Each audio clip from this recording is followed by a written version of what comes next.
This talk is titled Contrastive Decoding for Concepts in the Brain. I'm going to start by stating our objectives. So our first objective is to identify visual concepts that can be decoded from brain activity. So a visual concept could be any property of an image that you can explain with natural language. So it could be some low-level properties like image contrast or texture, color, or it could be something more high-level like a certain action being performed in the image, or it could be presence of certain objects. And these concepts are decodable if we can predict the degree that an image expresses that concept from someone's brain response to that image. So that's our first objective. Our second objective is to determine the brain areas that support the decodability of each visual concept. And specifically, we're trying to find brain concepts that are shared across multiple participants. We want to see if those overlap spatially in the brain across these participants. Okay, so this is kind of an overview of our analysis. So we're going to have a set of stimulus images in the experiment that are shown to participants, and we collect their brain responses, denoted by X, using an imaging method called fMRI, or functional MRI. And then we're going to feed these stimulus images to an image encoder and the brain responses to a brain decoder that we're going to train. And we're going to use a pre-trained image encoder.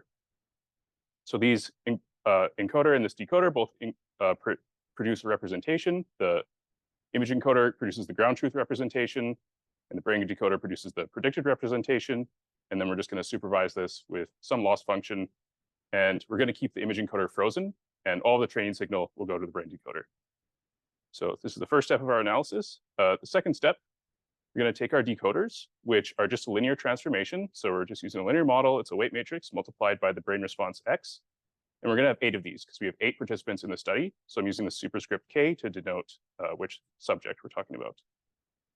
So then we're going to decompose this matrix into the columns. So the reason we're doing this is the columns actually correspond to the concepts that are being decoded from each participant's brain.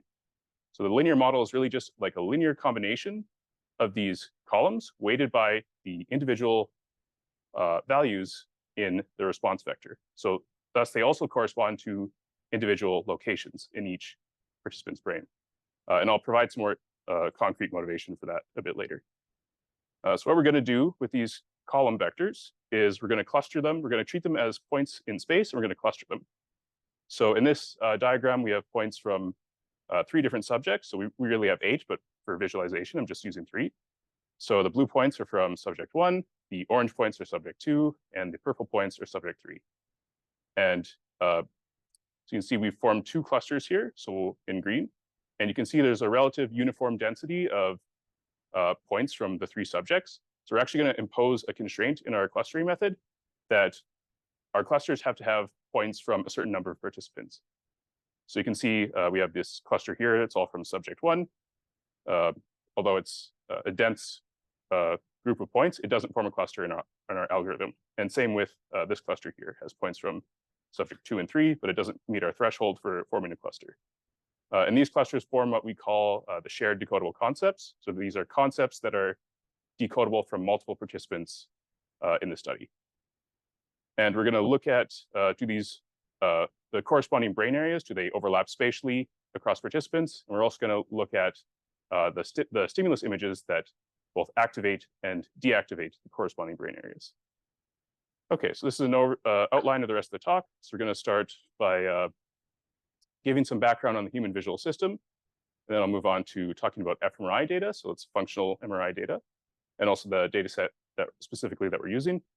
Then I'll go more into detail on the 2 analysis steps I just talked about. The first is brain decoding, and the second is identifying the shared decodable concepts with a modification of a clustering algorithm called DBSCAN. Then I'll show the results and give some final thoughts. Okay, so on to the human visual system.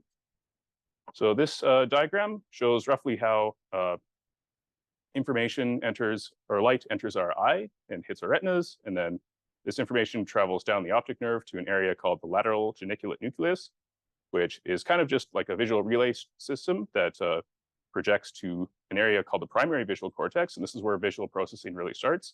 So this is right at the back of the brain, kind of at the back of the skull. And this primary visual cortex region is also called V1. So you can see that in this diagram, you have V1. This is a one hemisphere of the brain, kind of getting a side view of it. Then V1 tends to project to a bunch of areas, some of which are V2 to V4.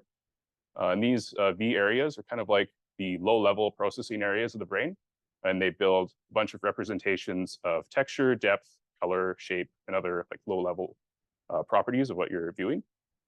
And then they get into these higher visual areas. So these higher visual areas are a lot more selective about the types of categories that they respond to, the categories of images, rather.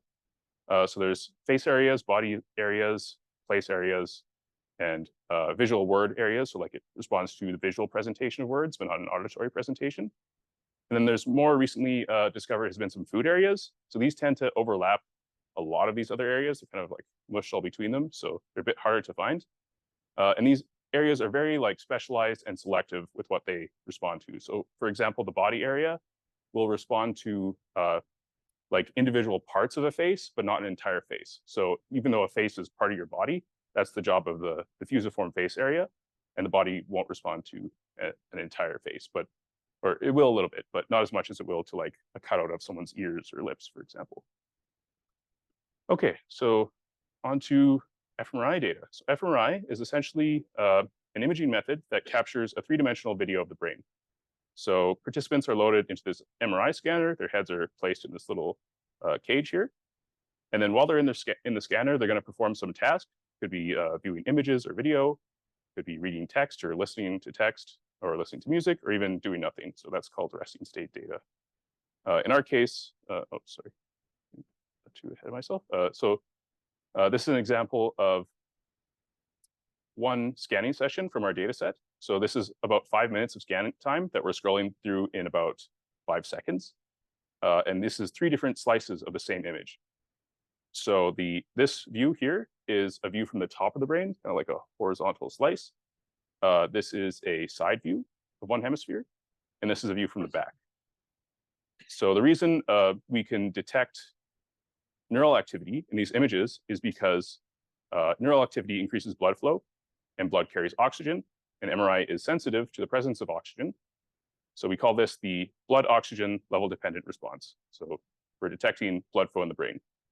And the majority of data in this volume is actually kind of irrelevant to us. We're really only interested in a few visually driven voxels that are on the surface of the brain. So it's the cortical surface is where all the neural processing happens. You can see there's like a lot of things going on in like the brainstem. Those are probably just some large blood vessels. Don't really care too much about that. We just want the area on the surface of the brain where all the neural activity is happening. Okay, so this is our data set. It's called the natural scenes data set. Oh, sorry, not our data set, the data set we're using. This was recorded at the University of Minnesota, and the participants were viewing natural scenes, so like kind of naturalistic images of different everyday scenes. And you can notice the scanner they used is much bigger than the scanner I just showed. So this is a 3 Tesla scanner. This is how most fMRI data is recorded. This is a 7 Tesla scanner. So that enables a very high temporal and spatial resolution. So it's actually capturing an image of a full 3-dimensional image of the brain every 1.6 seconds, and the voxel size is 1.8 millimeters. So it's very, very high resolution data. It's also large in terms of the amount of participants and scan time in the data set. So this graph here shows a comparison of a bunch of different fMRI data sets. You can see NSD is up here with 40 hours of fMRI data per subject and 8 participants. So you can see all other fMRI data sets are usually like large in maybe one of these dimensions. They have a lot of subjects or a lot of data per participant, but not both. So NSD is kind of an outlier. And that's why part of the reason we chose to use it. And additionally, the participants were screened to have a good fold response. So for some reason, some people don't have, their brains don't show up as well on fMRI, but they screen people to make sure that they were a good responder. So if you're in the scanner, this is the experiment that you're going to see. So you're going to see a series of images presented. So each image is presented for 3.5 seconds, followed by a 0.5 second blank. And there's 10,000 images total that are presented for 3 times each. So that's 30,000 image presentations total. And while they were doing this, they had a continuous recognition task that they had to do. So they're given a button in the scanner. And the first time that you see an image that you haven't seen before, you're supposed to recognize that it's a new image and not press the button. And then on the second and third presentations of that same image, you're supposed to realize that you've seen it before and press a button. And they got some monetary bonuses for correctly performing this task. And this is especially challenging because the scanning sessions were distributed over an entire year. So the first and second and third presentations of an image could be several months apart. But despite this, the participants actually did quite well on this task. So the stimulus images, they come from a data set from Microsoft called Common Objects in Context. So this data set is pretty good in that it has a fairly wide variety of images presented. However, it is a segmentation data set, so there is a bit of a limit in the amount of classes that they could create segmentation labels for. So for example, there's only 10 labels for animals, or 10 different animals in the labels. So some like house pets and farm animals and like African animals like elephants and zebras and giraffes. So these are a bit overrepresented in the data set. There's also a lot of images of things like stop signs and toilets that are fairly overrepresented. So you're going to see a lot of those possibly in coming up. So we applied a few pre-processing steps to the data. Actually, this first step was applied by the data organizers. It's called a general linear model. So this is, we don't really need to get into the details of how it works, but it basically lets us sidestep working directly with the fMRI time series. So the time series is input to the general linear model. And then the output, we get a brain matrix X, which essentially reduces the data set to one response value per voxel and image combination. So this brain matrix X that we're going to be working with has a shape of 30,000 because there's 30,000 image presentations in the data set by some number of voxels. So we don't really need to get into how the GLM works, but that's the main thing you need to know is that this is 30K by num voxels array that we're working with. We split this data set up into a training, validation, and test split. So with a 80%, 10%, and 10% going into train, validation, and test respectively. And additionally, we normalize all of these brain responses so that they have a mean of 0 and a unit standard deviation across all presentations. So that means a value of 0 is an average response across all images. If we have a positive value, that's above average response. A negative value is below average response. Sorry? It's normalized within each patient. Yeah. Okay, so to select the visually driven voxels, because most of the voxels in the brain are not visually driven, we use a metric called the noise ceiling. So a high noise ceiling means that that voxel is consistently responding the same to repeated presentations of the same image. So if it's not doing that, if we show a person the same image over and over again, and a certain voxel in the brain is just responding all over the place, that is a low noise ceiling voxel, and we don't want to use it in our analysis. So this animation here is showing a progressive series of slices of the brain from the back up to the front. And the red values are high noise ceiling voxels kind of on the surface of the brain. You can see more at the start when we're in the visual cortex. And then as we get to these more frontal regions of the brain, there's less and less visually driven voxels. And basically, we set a threshold so that we're selecting roughly 15,000 voxels per participant. And the remaining 500,000 or so voxels in the volume are discarded. And so now after we do this step, we're not dealing with like a volume anymore. We're just have like a flat response vector for each brain response. Okay, so on to brain decoding. So back to this image. So we have our stimulus images, our brain responses. Stimulus images go into the image encoder and produce our ground truth representation, and our brain responses go into the brain decoder and produce our predicted representation. So I guess our next question is, what are we going to use for our image encoder, and how are we going to supervise this? What loss will we use? So we're going to be using a model called CLIP. So CLIP is a multimodal text and image encoder. So the way you train CLIP is you get a set of images and corresponding text captions, which are good descriptions for these images. And you feed all the text captions into the text encoder and the images into the image encoder. This will produce a set of embeddings. So these are a set of 512-dimensional embeddings corresponding to the text captions, and then these correspond to the images. And then you take the pairwise cosine similarities between all these embeddings. And the goal of the contrastive loss function used to train CLIP is to maximize the diagonal. So you're maximizing the matching image and text pairs. And it also wants to push down on all of the values on the off diagonal. So it's maximizing the similarity between the corresponding images and text and minimizing the similarity of the mismatched images and text. So in this work, we're only using the image encoder, and we're not really going to focus on the text encoder. And we're kind of going to use the same training setup, but now we have a brain decoder instead of a text encoder. So, and we're going to use the same contrastive loss function that I just described to train this brain decoder. And I mentioned this before, but clip is frozen in this step, and all the training signal is going to the brain decoder. So at test time, we're going to take all of our test images. So these were not used to train the decoder. And we're going to pass these through clip to create our ground truth embeddings. And we're also going to take the brain responses to these test images, pass them through the brain decoder to get the predicted embeddings. Then to evaluate the model, we're going to use a metric that we call top K accuracy. It's often used in classification. But in this case, we're going to compute this using the distance between embeddings. So the way we do this is we take a brain decoded embedding and we compute the distance to all of the ground truth embeddings from the stimulus images. So this comes from clip, and this comes from the brain decoder.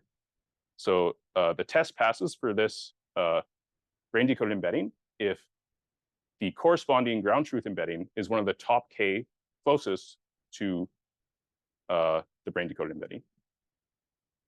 So we can evaluate this for multiple values of K.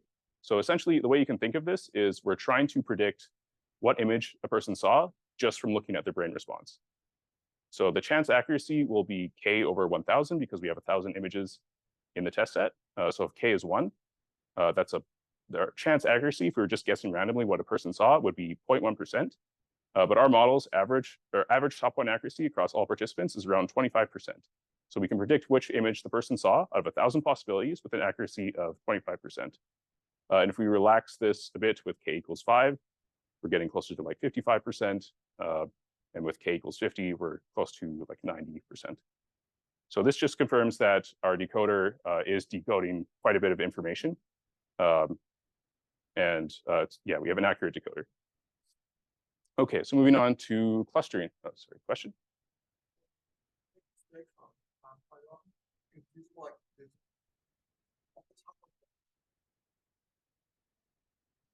Yeah, there's often like some similarities. I guess we have looked at those before. But yeah, there often is some similarity between the images being confused about and the actual image. Yeah, it's more like a clip representations are more like a semantic embedding. Yeah. Thanks. Okay, so moving on to clustering. So now that we have our trained decoders, which are just linear models. So again, I've brought back this superscript K. So this denotes the subject. We have 8 subjects, so we have 8 of these models. We're going to make a pretty simple observation that these decoder models are simply a linear combination of the column vectors of this matrix multiplied by the scalar brain response values. So these correspond to one voxel in the brain. So the summation is iterating over all of the voxels in the brain. And this weight vector is basically just a column of W, and it's like a 512-dimensional vector. So when this brain response is above average activation, we're increasing the component of this vector in the brain decoded embedding. When it's below average activation, so it's negative, we're subtracting this vector from the embedding. So the key to our analysis is to view these column vectors as the concepts that are being decoded from each brain voxel. So that enables us to compute the distance between these columns across different participants. So here, K is specifying one participant and R is another participant. So we can compare the concepts that are being decoded from different participants' brains in different locations. So we're going to use a modification of a clustering algorithm called DBSCAN. So before I get into our modification, I'll just talk about the normal DBSCAN algorithm. So DBSCAN works by grouping points that are in high density regions into clusters, and points in low density regions are marked as outliers. So in this example, we have 2 clusters in green and blue. This darker green area is identifying the core points and of each cluster, and then this lighter green area, these are what are called the border points, which I'll define now. So DBSCAN is parameterized by 2 values. One is epsilon, which is the size, the neighborhood size around each point, and also a min points value, which is min points is the number of points that you need to have in each epsilon neighborhood for a point to be defined as what we call a core point. So in this diagram, we have 6 core points. So you can see these 6 points that have a green ring around them, signifying that they're core points. Each of these has at least 3 neighbors. So this point has a neighbor here, here, and here. This point has a neighbor here, here, and here. This point has 4 neighbors, I believe, except for these 3 points. So this one right here, this one right here, and this one right here do not have 3 neighbors, so they are not core points.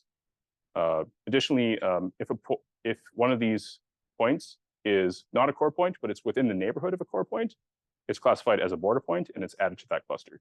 But if it's not in any neighborhood and it doesn't have, meet the threshold of being a core point, then it's marked as an outlier. So this is an animation of the DBSCAN algorithm forming 2 clusters. So you kind of just traverse through the neighbors of each point, and then you check if they're core points, and if they are added to that cluster. Another way you can think of DBSCAN is it's essentially you're creating a graph where the vertices are core points and the edges are the neighbors between core points, and then you just take the connected components of those that graph, and then you get your clusters. Okay, so we are making a simple modification to DBSCAN for cross-participant clustering of these weight matrices. So we're clustering the columns of these matrices. So we're going to redefine the min points threshold as min neighbors. And now we're changing the definition of a core point so that a point is a core point if there are points from at least min neighbors, other participants in its epsilon neighborhood. So we're no longer counting the absolute number of points in the neighborhood. We're counting the number of participants in the neighborhood. So I'll illustrate that now. So this is a diagram. So now we have 3 different subjects in our DBSCAN clustering. We have our min neighbors parameter is set to 2. So here we have a cluster forming with 3 core points. So these are core points because this blue point from subject 1 has a point from subject 2 and subject 3 in its neighborhood. So that satisfies the min neighbors threshold of 2. And so do these 2 points. Or this point from subject 2, while it does have 2 points in its neighborhood, they're both from subject 1. So this doesn't satisfy our threshold. And then this point out here is an outlier. So here's a kind of like a zoomed out view, which will hopefully help clarify things. So these are some points that have formed 3 clusters, and you can see the clusters have a relatively uniform density of points from the 3 subjects. However, you'll notice this cluster, or this group of points up here, although they are densely packed, they're all from subject 1. So in normal DBSCAN, this would form a cluster, but with our modifications, since we're counting the number of participants in the neighborhood of each point, this does not form a cluster. Same with this cluster down here, we have only points from subjects 2 and 3. If we lower the min neighbors threshold to 1, this would form a cluster, but in our case, since we have a threshold of 2, this does not form a cluster. Okay, so once we have formed these clusters, we want to have a way of interpreting them. So we're going to select some representative images for each cluster. So first, what we do is we take the cluster centroid. So we're basically just averaging all of the points in this cluster. And we're going to use that as the representative concept vector for this cluster. And then what we do with this is we compute the distance between the cluster centroid and all of the brain decoded embeddings. And then we select the corresponding representative images as the basically the positive representative images. So these are the images that we would predict would activate all the voxels in this cluster. And we're going to do the same with the negated centroid to find the images that we would expect to deactivate all of the voxels in this cluster. So onto the results. So we're going to use a tool for visualization called FreeSurfer. So what FreeSurfer does is it fits a mesh through the cortical surface, and then so we're dealing with vertices instead of voxels now. So we can sample voxels or values from the volume onto this mesh, and then what we can do is flatten it out. So this is showing a view from the back of the brain. So this is kind of area V1. This is the cortical surface from FreeSurfer. And what we're going to do is we're going to rotate these two hemispheres out, and then we can inflate them and then flatten them. So we can view the entire cortical surface in one view. And we have some different ROIs that are highlighted on the surface. So I'll show that one more time. We start with the cortical geometry. So the light gray areas are showing the what's called the gyri, and the dark gray areas are sulci. These are kind of like the grooves in the cortical surface. And all these features kind of go away once we inflate, and then it gets flattened out. Okay, so, oops.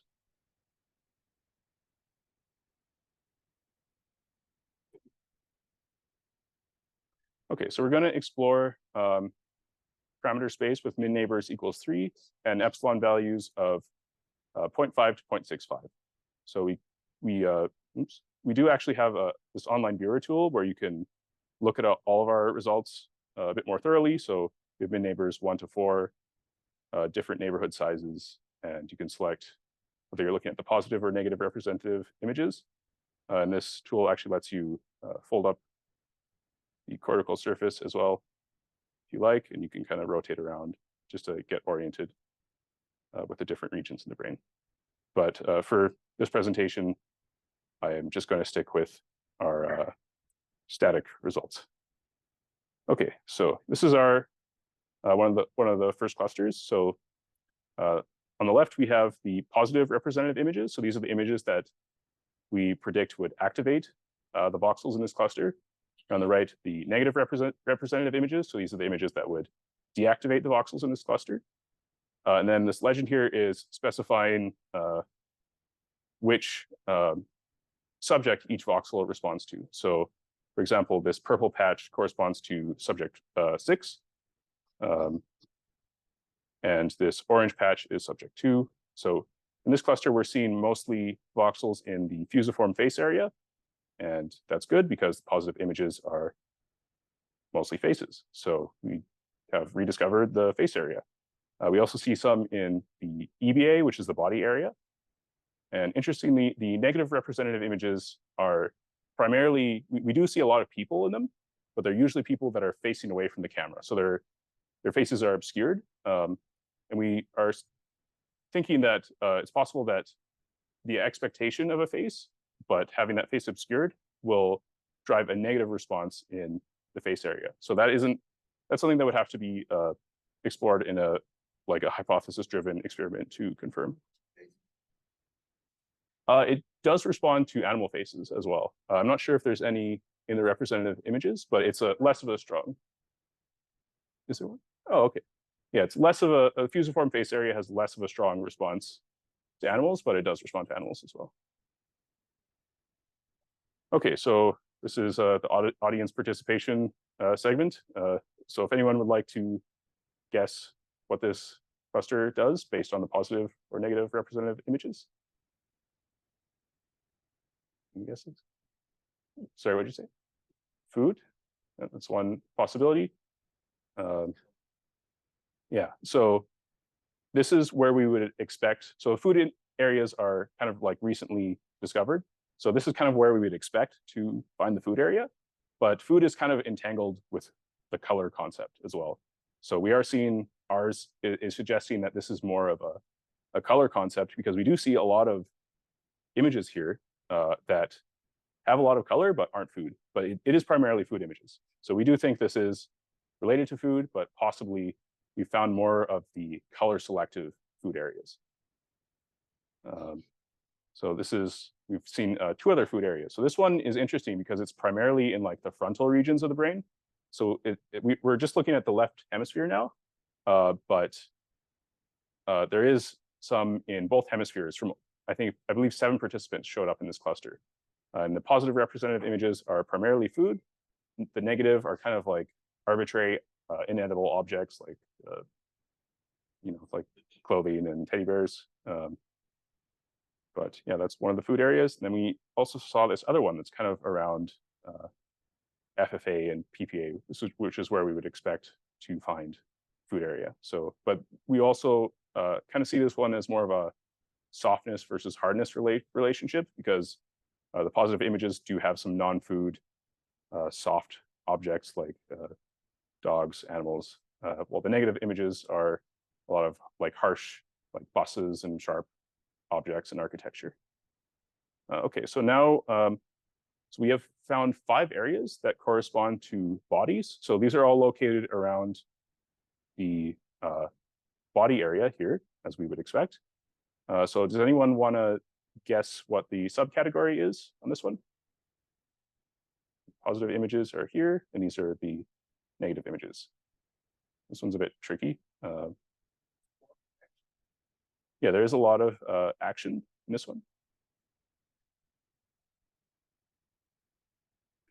Yeah, there is also those. I guess we do see some like place area as well.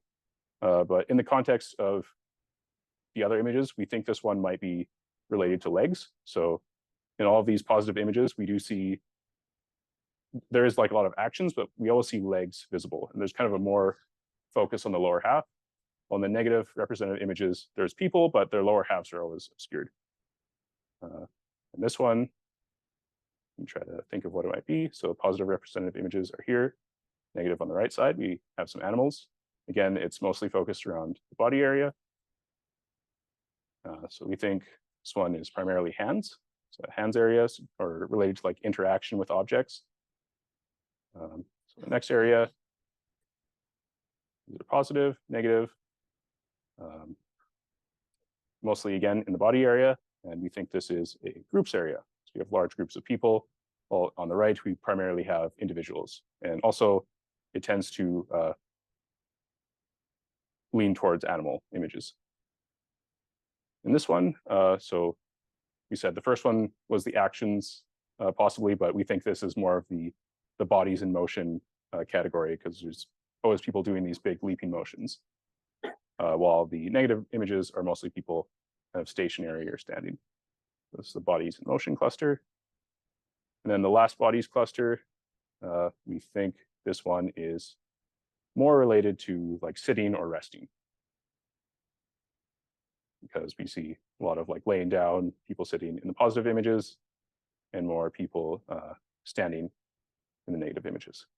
Okay, so on to places. So there are kind of 3 place areas. The parahippocampal place area down here, this one is very responsive to like scene geometry.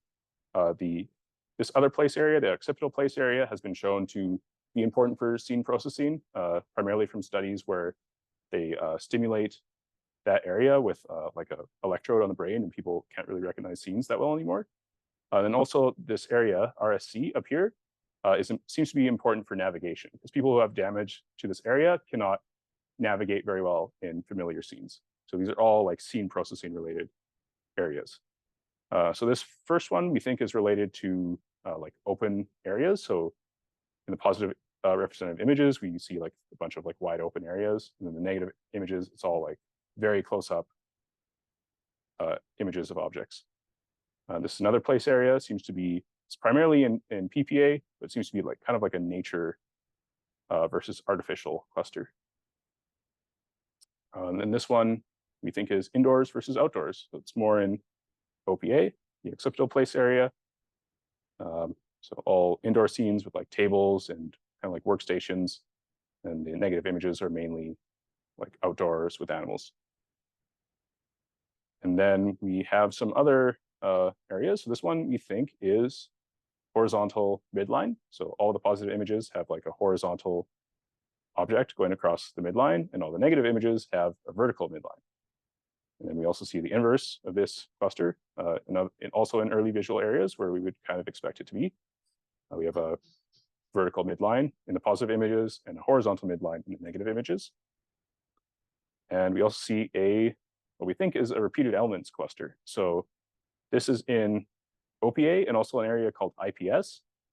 So IPS has been shown to people who have damage in this area have some. Oh, sorry, is there a question?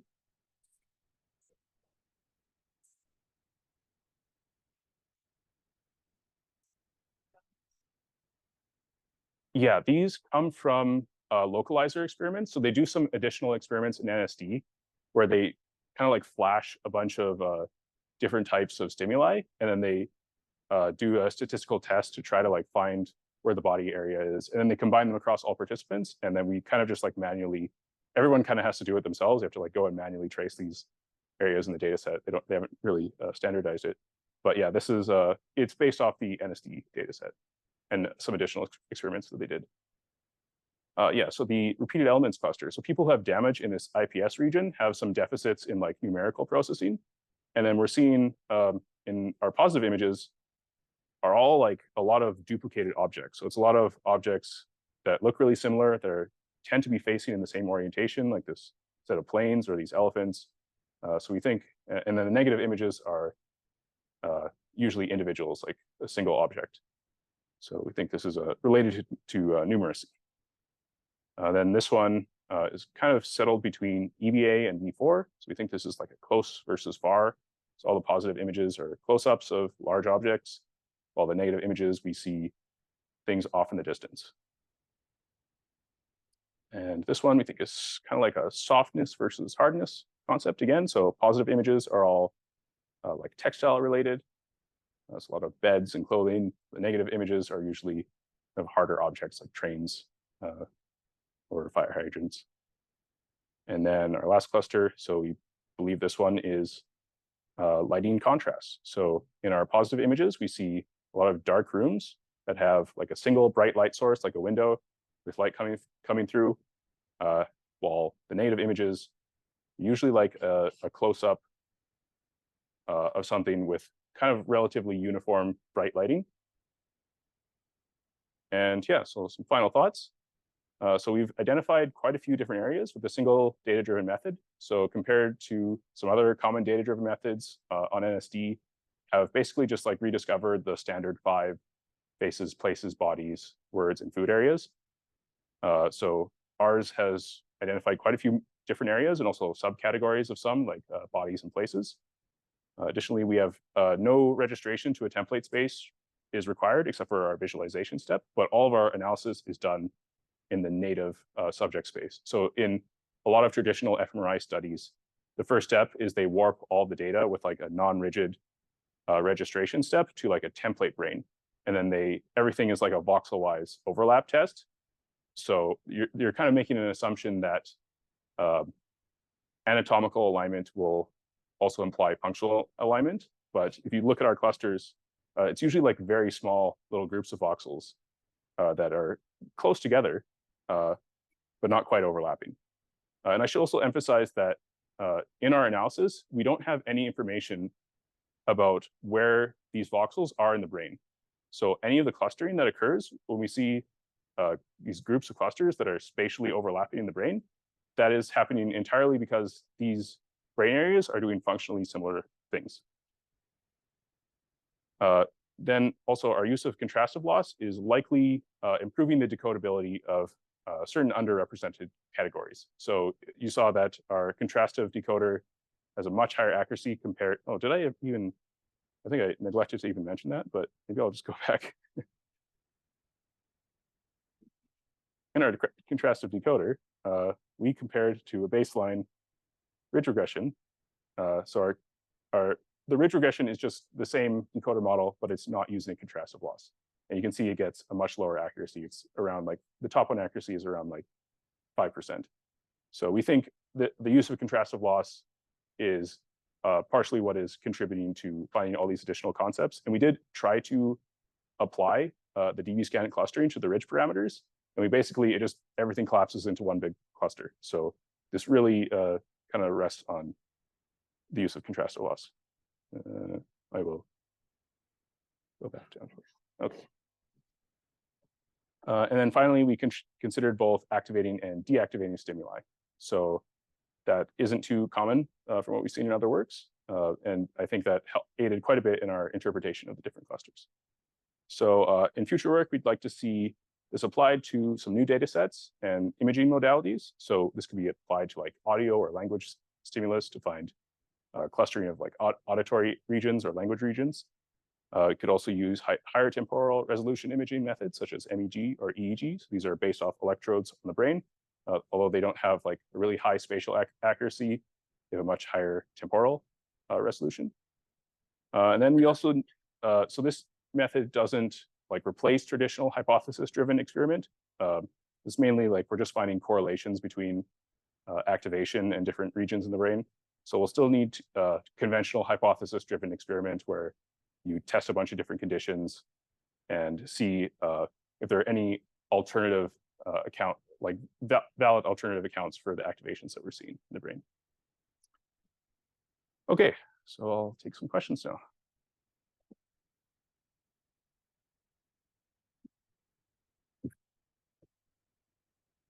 Yes. Thanks.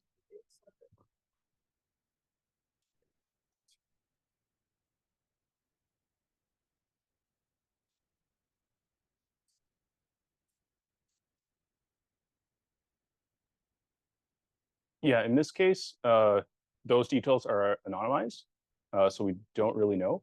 But there are a lot of studies happening in Alana's lab that do look at like autism spectrum and differences between men and women. But in this case, couldn't really do that because yeah, it's all anonymous.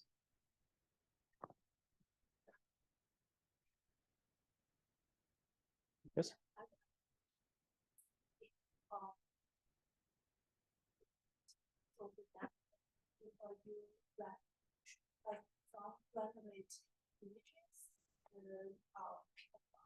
And then just the images like fMRI images, and then the response from that images, and then we'll see okay, which one is most likely to present with that. So question was, so we show,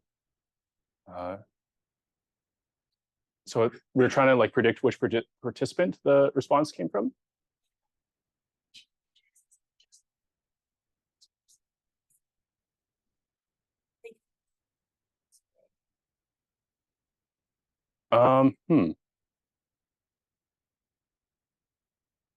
I don't think we've tried that. So I'm not sure I'm totally understanding. So like we would predict which participant was presented from the brain response, or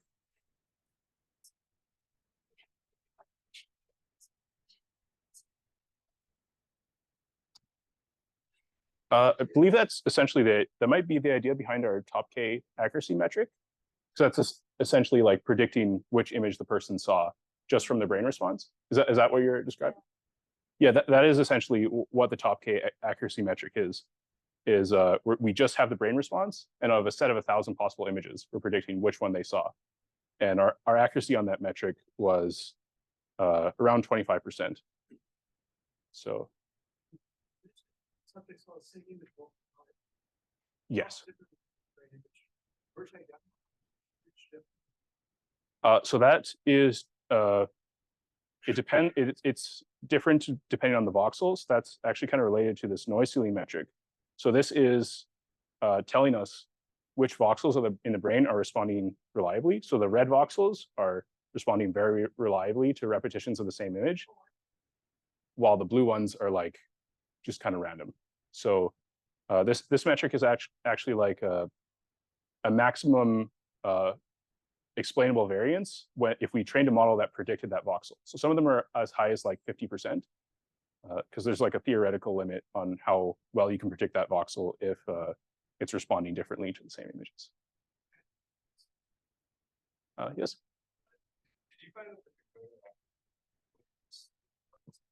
Yeah, so it varies a lot depending on like how good that person's brain response is. So like some participants, they move a lot more, or some people just have like a not as good of a bold response for reasons I don't fully understand.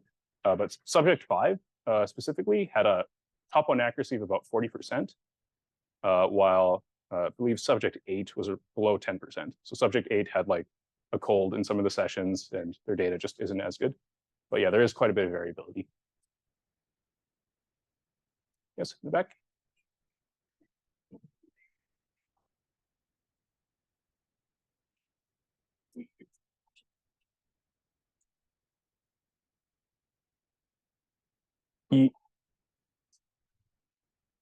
Yeah, we do see a lot of the same clusters showing up at different epsilon values.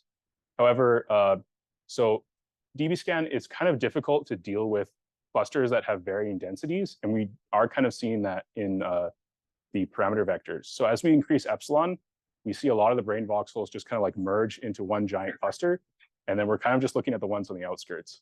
So there are some like adjustments you could make to DBSCAN. There's a variant called hierarchical DBSCAN that tries to deal with that varying density problem, but we didn't quite get around to implementing it. And yeah, we just kind of use the traditional version and then explore multiple epsilon values.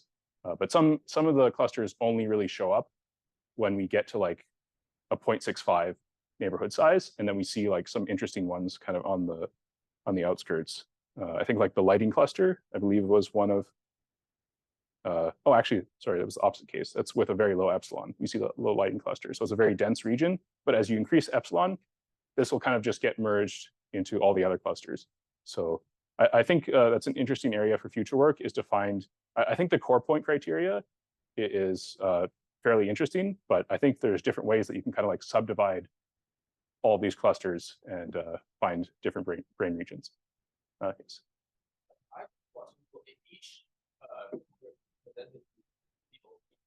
And you average those, or like each picture is have the same type of their trait set?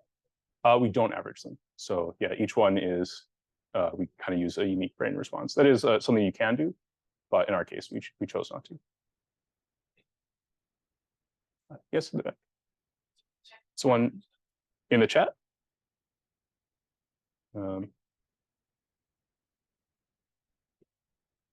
What determines the range of neighbors in the modified DBSCAN clustering? So the maximum value that you could use, since we have 8 participants, is 7.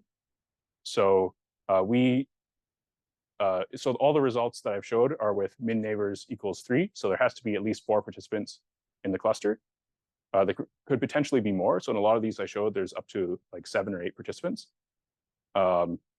But in our flat map viewer tool, you can look at the other clusters. So you can go and look at like min neighbors equals 2. And there'll be a set of, there's actually quite a bit of clusters that we have that I haven't gone over. Like we could look at 16. So it's in PPA. This seems to be like the indoors, maybe bathrooms cluster. I'm not sure. But yeah, there's quite a lot of them. Yeah, this is at rgiram.github.io/flatmap viewer page if you want to go in and look at our expanded set of results. Any other? Yes? Curiosity. So if you apply click to your data set, how does the classification work? So that's a 0 shot. So I think our top 1 accuracy is kind of like a classification metric, essentially. But each image is its own class. So we have 1,000 images in the data set, and based on taking the pairwise distances between the brain decoded embedding and all the ground truth embeddings, we're getting 1,000 distances. And then if the matching ground truth embedding is closest to the brain decoding embedding, then that's like a correct classification. So I guess my question is, without saying brain decoding, just use and then try to classify those images just based on the response rate. If you apply it to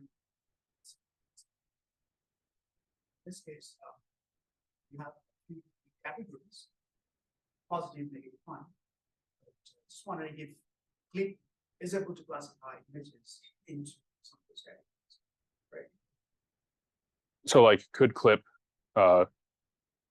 categorize, like kind of apply, does it have like the information that we're seeing. Yeah, CLIP is like a very powerful classification model. So like it performs well on like data sets that have like 300 classes of birds, for example. So NSD, there isn't like a specific class per image because it's a segmentation data set. So there's like multiple.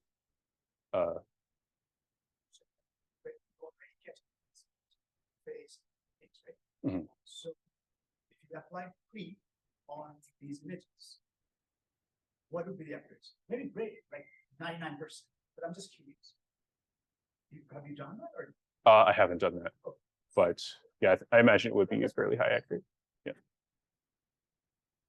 Yes.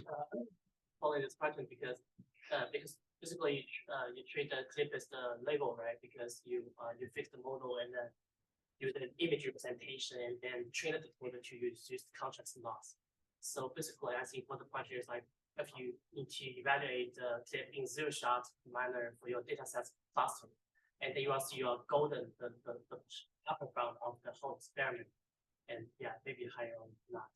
And also, in a reverse order, you can also, for example, I get this random brain activity image and to see whether you still can get meaningful result or not, because maybe the decoder is too strong. It can even map any random brain activity to back to the clip image representation according to the contractive loss. Just follow this question. I also have lots of curious for us. Yeah, that would be an interesting thing to test.